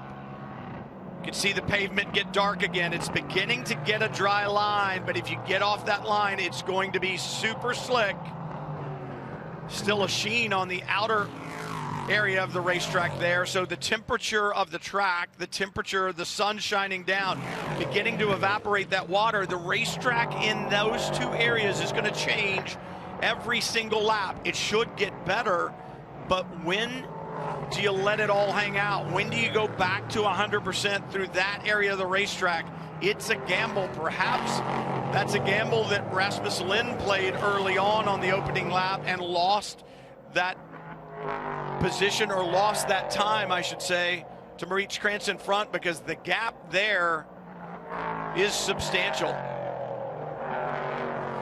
Lind not being able to close the gap, and McAleer not being able to do anything with Rasmus Lind either. And the car that I thought I might see moving forward was the 7 of Trent Hinman, but I thought he may leap forward on the restart. He'd been really aggressive, had a good car underneath him, but Jeremy, his last lap time was over 2 minutes, so there must be a problem on the number 7. Yeah, clearly some sort of problem with that car, but no problem right now is for Dakota Dickerson, who's extended his lead a little bit on that last lap. Really good effort on the restart here by the young Californian to pull out a little bit over a second from Maurice Kranz, but Rasmus Lind full 6 seconds back in third position. I did not expect that.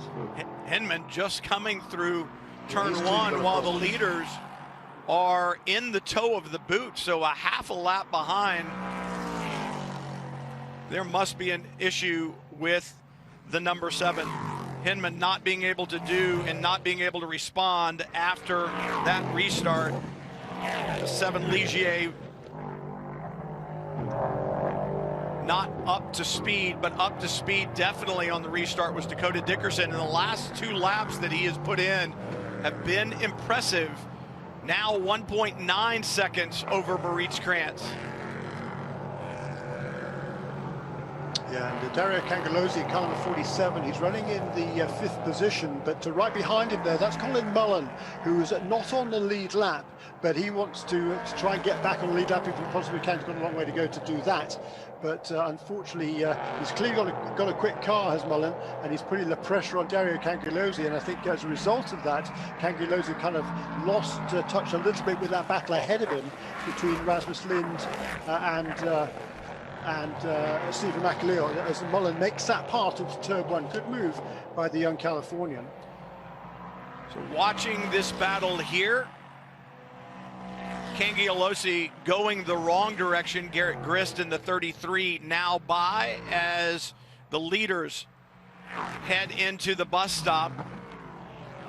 Stephen McAleer into the bus stop, followed immediately by the 33, the yellow, black, and orange 33 of Garrett Grist, and then the 47, the red and black from 47 Motorsports, Dario Cangellosi. And Grist has gotten by and set sail. Now Colin Mullen beginning to put pressure on the back of Cangellosi. And you said it, Mullen being shown a lap down after the problems earlier for Antoine Cameau, his teammate. Yeah, wasn't able to get his lap back during that caution period, and so it does remain a lap down. But certainly he's got a good car, and he's pushing hard, just to kind of make the point, get some more experience, so that if when he does have a car that's on the lead lap, he'll be able to perhaps challenge for the leading positions. But right now, Dakota Dickerson, he's got his head down. We're inside 20 minutes remaining now, and he is putting a little bit of a gap between himself and that blue and white car of Maurice Kranz. Across the line goes Dakota Dickerson. The track, I think, it's drying up now at the toe of the beat. 142.47 that time around for the race leader, and he is about 3/4 of a second quicker than Kranz in second position. 42.4. That's about about a second slower than that car was running earlier in the race. So clearly the track yet not quite how it was before we had that rain shower, but it is getting faster. And Maurice Kranz just turned his best lap of the race, having got past Dario Cangellosi on that lap. Maurice Kranz, Jeremy, turned the exact same lap time that he turned the lap before, to the 100th of a second that last time by. Now 2.3 seconds behind. Are you a little bit surprised by the pace of Dakota Dickerson? We didn't see this pace before that yellow came out, and now it seems like, I mean, certainly he took the bit in his teeth on that restart and was willing to press hard through the treacherous areas on the racetrack, but now as the track's drying out, he's continued to pull away from Maurice Kranz, and quite honestly, I didn't think we were going to see that. I thought we were going to see a battle wheel to wheel, but I don't know if Kranz is just trying to cool off his Michelin tires so he can attack a little bit later, but you don't give up that kind of distance to somebody like Dakota Dickerson. So I'm impressed. I mean, obviously Dakota Dickerson is a very fast race car driver, but I thought Maurice Kranz would have more for him right now. Yeah, I mean, Dakota, I think when he took over at the first round of pit stops from Josh Sargent, it took him a few laps to build the heat into those Michelin tires and get properly up to speed, which is exactly what we saw at the beginning of the race as well for the race leaders. The first 8 laps were all exponentially quicker, or progressively quicker by the race leader at the beginning of the race. That's also what we saw with Dakota Dickerson, who now has just reset the fastest lap of the race, a 1:41.039 for Dakota Dickerson. So now everything is up to temperature, everything is working well, the track is drying out. Dakota Dickerson, he was just making sure, having got the lead of the race, he didn't make any mistakes, particularly when conditions were pretty tricky out there. And now he's feeling comfortable, he's got his head down, and he wants to try and extend that lead. And you talk about the lead, not only on the racetrack, but championship. Maurice Krantz has it, and you talked about it earlier, Jeremy. Only 40 points between the two, so if it were to finish this way, it would only be 10 points between Krantz and then Dakota Dickerson and his teammate Josh Sargent. But you look behind, David and Keith Grant had a problem. They're out. Alan Brynjolfsson, Trent Hinman have some sort of a problem in the number 7, so they're in 7th right now. Scott Huffaker, Steve Scullin, they had their problem when Huffaker got caught out by the rain at the end of the back straightaway. That car is done. Then Joe Robillard, Stephen McAleer. So McAleer needs to hold on to the highest position that he can. He's 4th right now. Garrett Grist really pressuring him, but McAleer and Joe Robillard could have a big jump in points today because 3 cars in front of them have had problems on the racetrack. Yeah, and they're all fairly close. There are a bunch of cars fairly close with this new point scoring system. They're already a long way behind and are going to lose ground to the 2 leaders in this race as the Dakota Dickerson resets fastest lap, 1:40.773 for our race leader. He's pulling away now at a better part of 2 seconds a lap over Maurice Krantz. There's 15 minutes remaining in this race.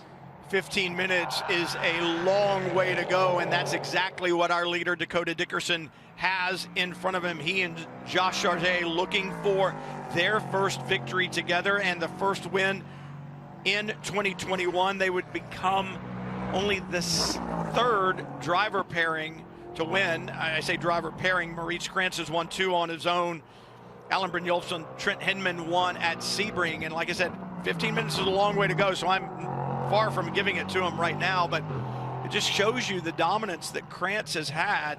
He did have one hiccup, we'll say, a 5th place finish at Sebring, but right now Krantz not able to do anything with Dakota Dickerson, and Dickerson just putting on a clinic. I agree with you, Jeremy. I think it was a very measured approach after that restart from the full course caution that was brought out by Scott Huffaker's crash. I think it was a very measured approach. Made sure he had temperature in his tires, read the racetrack really, really well.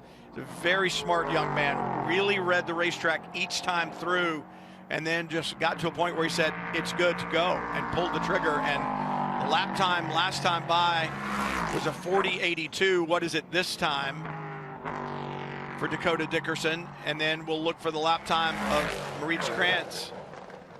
And Dickerson just continuing to lay down fast laps, lap after lap after lap. That 54 really working. Yeah, it really is. I mean, that last lap was within a few hundredths of his fastest lap of the race the last time around. Dakota Dickerson is just doing an exemplary job right now. He's already got 2 wins in this series over the last couple of years. Looking for the team's first win of the season. That's Dr. Mike and the MLT Motorsports team with this new Ligier this year, and to get themselves right onto the tail of Maurice Krantz in terms of the championship reckoning with 2 races to go after this weekend. But Dakota Dickerson, 24 years of age from San Diego, California. You know, he's an accomplished driver in his own right. He was the champion in the F4 series back in 2018. He won the F3 series in 2019, a former Team USA scholarship winner before that. So you know, he's got a great pedigree in this sport, and he is showing why right now as he's extending that lead over Maurice Krantz. So I think at this stage they're just settling for 2nd place. Well, I looked through the lap times from the last lap. Dakota Dickerson, the only driver down in the 140-second range. There was not even anyone in the 141s. Everybody else was 42s, 43s, and so on. And it's just, I mean, that's beyond impressive. Over a second faster than anybody on the racetrack right now is the 54 of Dakota Dickerson. He's pumped up. You know, he's charging. He knows he's taken advantage of this car. He loves this racetrack, as does everybody here, and he's relishing the opportunity to show how good he is. You know, he wants to make a career for himself in the IMSA WeatherTech Sports Car Championship, no question about it. And the IMSA Prototype Challenge, that's the way to do that, to make yourself known. All the other teams are here this weekend. They'll be paying attention to this race, and Dakota Dickerson is laying down a marker. Another good lap that time, about a 40.99.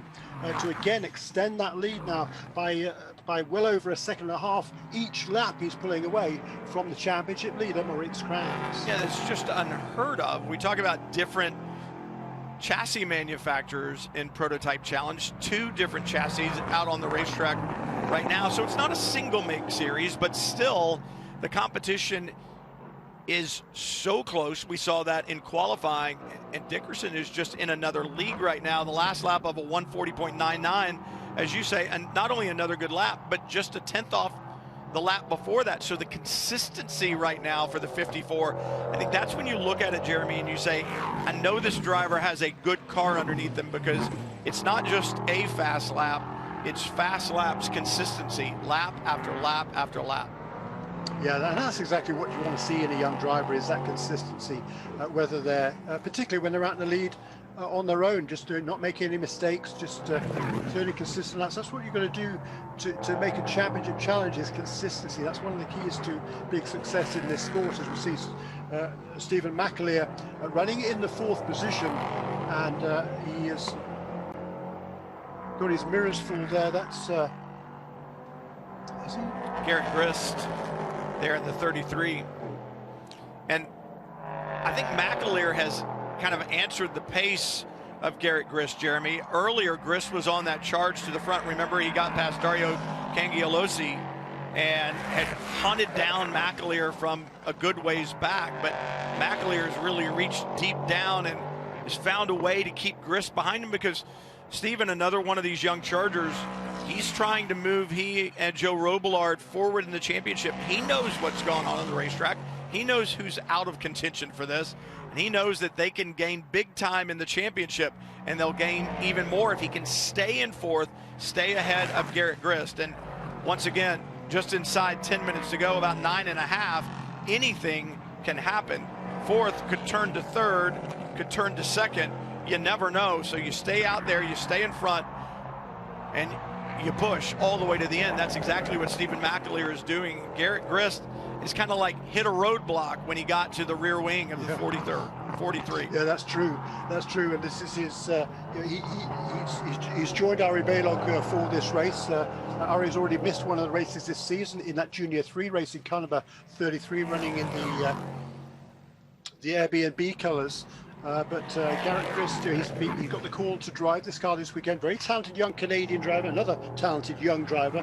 He's from Grimsby, Ontario in Canada, 26 years of age is Garrett. He also came up through the road to India as well, but he's been racing in Europe in the American Le Mans Series for the last couple of years, so he's got a lot of experience in these cars, and he is really pushing Stephen McAleer very, very hard. As, by the way, Dakota Dickerson, who's reset fastest lap of the race, gone even quicker, pulled out 3 seconds on that last lap over Moritz Kranz. That's remarkable. I think if you're Kranz, what you need to think about now is not falling back to Rasmus Lind, because it was a 1:43.8 last time by for Moritz Kranz, and he had about 4 seconds over Rasmus Lind, but Lind now well over a second a lap faster than Kranz. So I wonder if Kranz has some type of a problem going on, as McAleer goes a bit defensive down the back straightaway, heading into the bus stop, and Garrett Grist not having anything to do with it. Big chop across the bow, goes the long way around and clears McAleer and picks up the 4th place position. Wow, and that was Ligier against Duquesne. McAleer in the Duquesne chassis for Robillard Racing. Garrett Grist in that Junior 3 Racing. Ligier sweeping past into the inner loop to take over in that 4th position. He's got a fair way to go now to catch Rasmus Lind, but that pair had been catching Rasmus slowly, but as you say, Rasmus Lind all of a sudden is closing quite quickly on the 2nd place car. Watch this. Wow, just turns in, and McAleer doesn't move his hands and get to the apex.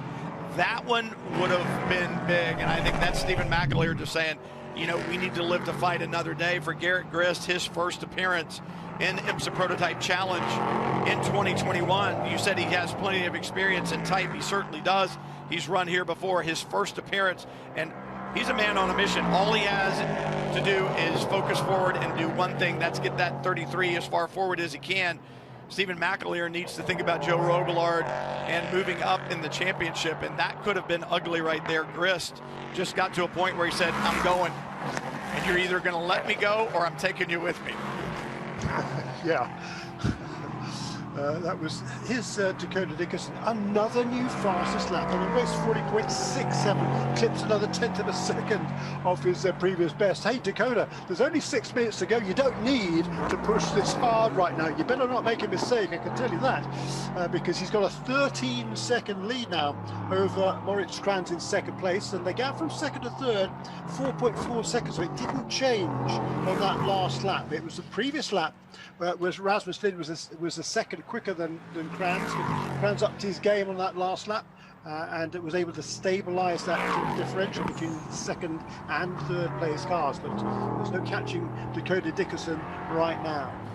Sometimes as a driver, you just get into a groove. The car is that good, it's that consistent, and you just drive that pace, and it seems to be what Dakota Dickerson is doing right now. I don't think he's pushing per se, Jeremy. Obviously he's driving the car hard, but I've not seen a misstep. I've not seen a missed apex.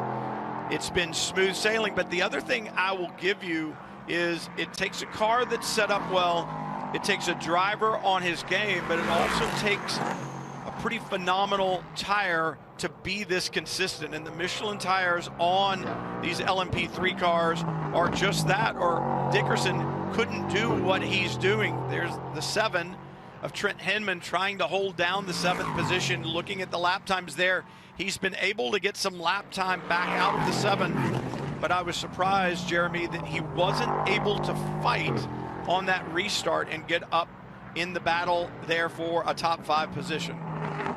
Yeah, no, I think there seems to be a little bit of damage to that right rear corner perhaps on that car. Clearly it's not as optimum, but Trent Hinman, he's just going to do the best he can at the moment. He and Aaron Brynjolfsson coming into this weekend 4th in the points. They should probably move up to 3rd. This is a team that won the 2nd round of the championship at Sebring. They're not going to get another win today unless something very strange happens.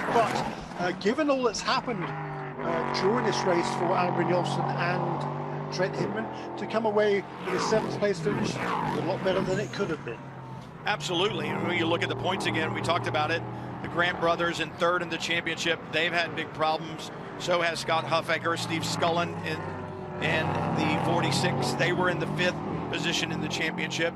The 6 of Rasmus Lind and Dan Goldberg, they were in 6th position, so that's going to be good for them. They'll move forward, as will Joe Robillard, Stephen McAleer, if they can come home with a strong finish. McAleer right now holding on to the last of the top 5 spots as Dakota Dickerson works his way past lap traffic. And I think for Dakota Dickerson, that's the biggest challenge right now.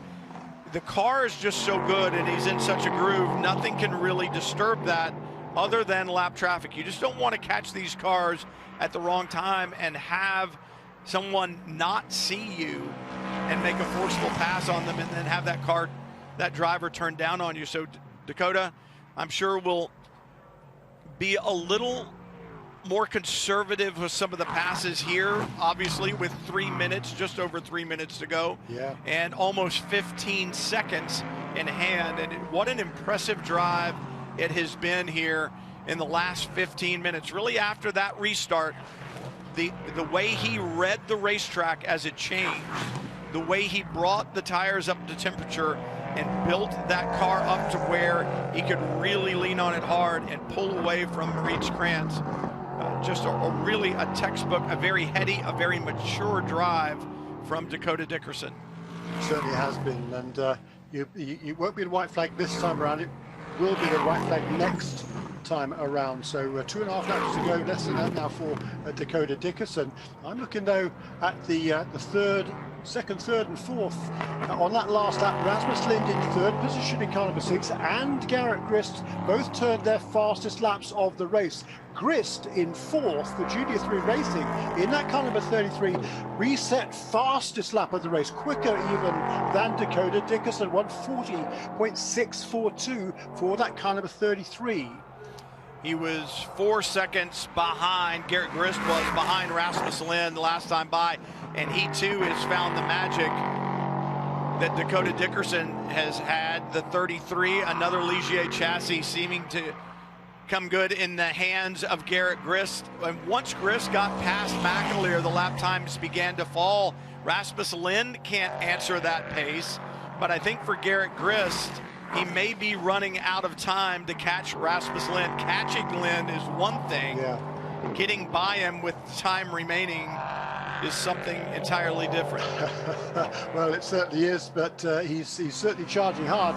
Rasmus Lind responded again. His new best lap last time around, 141.4 to Grist's 41.6 on that last lap. So a big difference in the last 2 laps for Grist, of 140.6 and then 141.6, a second slower last time around. But that Motel 6 entry for Rasmus Lind and the Performance Tech Motorsports, he's only a couple of seconds now behind Moritz Kranz, and that would be potentially the battle for second position. It will be white flag this time around. I'm impressed at the pace this Rasmus Lind can set down in that number 6. You look at that car closely, the left front just below the headlight, actually on the headlight now, is the dive plane that's supposed to be down. So these dive planes are important. They help balance the car, and also with that piece up in the air as the white flag waves for Dakota Dickerson, also with that piece up in the air, it's going to create more drag and take away some straight line speed. So Rasmus Lind able to fight through that and continue to lay down impressive lap times for Dakota Dickerson. I'm sure the crew on the radio saying, great drive, 1 to go. They're staying calm. They don't want to sound excited. They just want to sound like it's another day at the office. But I guarantee you, if the 54 comes out of turn 11 with the lead here on this final lap and the checkered flag is being held by the starter, the tone on the radio will change. It will go celebratory in a big, big way. It certainly will. So less than half a lap to go now for Dakota Dickerson, but Rasmus Lind, he's within 2 seconds now of Moritz Kranz in a battle for second place as Dakota Dickerson heads down into the toe of the boot for the last time. And Grist has closed over a second on Lind in front, but they're going to run out of time. Dakota Dickerson probably held his breath a little bit. One more car he had to get by, Jeremy. Yeah, another lap to car there. So that was George Stakos, I think, in the car number 61 for Conquest Racing. Running second in the P32 category. He's well out of the way. Dakota Dickerson now just 2 corners to go for MLT Motorsports, and it's potentially its first win of the season. Now 1 corner left. I said the tone on the radio will change when Dakota Dickerson exits turn 11. It does indeed. He dips to the wall. A salute to his crew. Dakota Dickerson, Josh Chargé, they win at Watkins Glen. They become the 3rd driver pairing to win in IMSA Prototype Challenge in 2021. Just 4 races into the season. Moritz Krantz will hold on to second. And Krantz, with 2 wins on the season, will hold on to the championship lead. But things are tightening down with 2 races to go in the 2021 championship. In LMP3-2, the 24 car, and Anthony Lazzaro had so much fun in that car in the opening rounds from Sean Creech Motorsports. Now Francesco Melandri behind the wheel. He'll bring that car home for the win in the P32 category, and Lazzaro was just absolutely magic. And for a guy like Francesco Melandri, it's great to have a co-driver like Anthony Lazzaro can show you the way, show you some tricks he's learned along the way. Those tricks, well, they pay off. They get you to the checkered flag, and they get you the victory at Watkins Glen. Sean Creech Motorsports will celebrate their P32 victory this afternoon. Wow, what a performance. And Garrett Grist, as a consolation, sets a new fastest lap of the race last time around. It'll be 4th position and a best finish of the season for Ori Baylog and that Junior 3 racing team. But it's all been about Dakota Dickerson today. That was an absolutely tremendous performance. A great first stint by Josh Sarche. This is the first win in this championship for Sarche, the 3rd for Dakota Dickerson, and this will move them to within 10 points of the championship lead, as you say, Brian, with 2 races remaining. So unofficial results: Dakota Dickerson, stirring drive after the restart. He takes the victory, first of the season for he and Josh Sarche. Krantz in 2nd, Lind in 3rd. Garrett Grist, what a drive. Really up on the wheel, moving that car forward. For Stephen McAleer, Joe Robillard, I know they wanted more, but this is going to help them in the championship, because look a little further down the order. Trent Hinman, Alan Brynjolfsson, they had problems in the 7. They were in the championship hunt, the 46 with problems, and the 40, when you look at the second page, David and Keith Grant back in the 15th position with problems early on. So all of that is going to stir up the championship here in IMSA Prototype Challenge. Yeah, and unofficial points then after this 4th round of the championship. Moritz Krantz will have 1,280. Dakota Dickerson and Josh Sarche on 1,270. Up into 3rd place now will be Alan Brynjolfsson and Trent Hinman on 1,000. And then tied for 4th will be Dan Goldberg and Rasmus Lind, and the Grant brothers with that disappointing day today, both on 970. 2 races remain.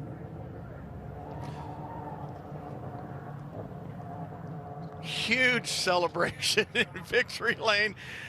Josh Sarche runs up, gives Dakota Dickerson a big hug, and Dakota Dickerson out holding up that #1 finger, saying, we did it here at Watkins Glen. What a great drive. This is what IMSA Prototype Challenge racing is all about. From the drop of the green to the checkered flag, anything can and does happen. Championship implications today, and we had good racing and drama all around the 3.4 miles of Watkins Glen. This is what we've come to expect. Up next will be Virginia International Raceway for IMSA Prototype Challenge. Expect the racing in Virginia to be just as intense as it was here in New York State. Checkered flag has fallen on today's race. We'll see you the next time right here